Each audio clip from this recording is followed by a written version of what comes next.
à courir.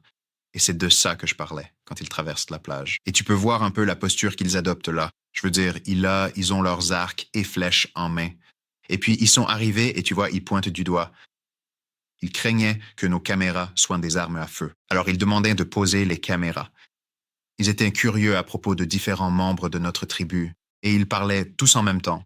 Donc, c'était très difficile de comprendre ce qu'ils voulaient.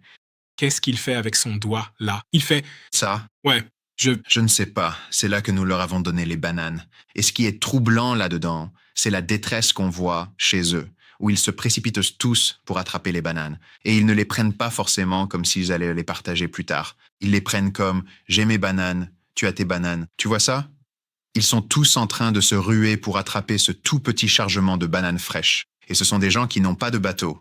Et pendant qu'ils font ça, ils parlent tous en même temps. C'était comme une volée de perroquets, c'était juste une cacophonie de sons. Et ils se disputent tous ces plantains. Et puis une fois qu'ils les ont, chacun garde les siens. Ils ont de la corde et des plantains. Et cette interaction a duré plusieurs heures. Et nous avons négocié avec eux. Et voici les images. Voici les images que nous sommes autorisés à diffuser pour l'instant. Et là, on les voit repartir dans la jungle. Il s'est passé beaucoup plus de choses. Et c'est pour cette raison que nous publions cela maintenant. Nous avons attendu un moment avant de diffuser ces images, car de telles images sont extrêmement sensibles pour plusieurs raisons. Oh, ce sont les derniers hommes libres sur Terre. Ils vivent en parfaite harmonie avec la nature. Non. Des gens vont les chercher alors que, depuis des siècles, ces personnes ne demandaient qu'à être tranquilles. Ils l'ont imposé comme les Comanches avec leurs flèches.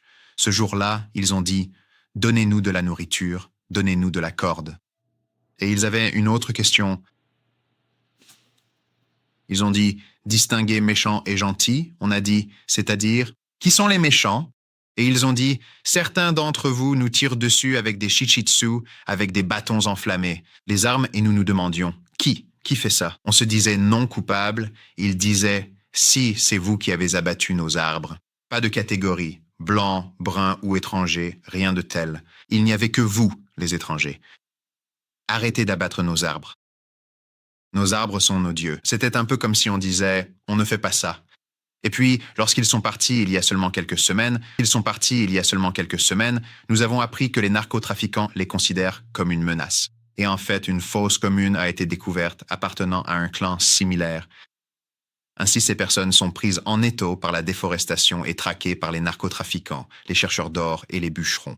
Je pense qu'en sortant de la forêt, ils voulaient en dire « Hé, on cherche à savoir qui est qui. Quoi de neuf dehors? Qui est-ce?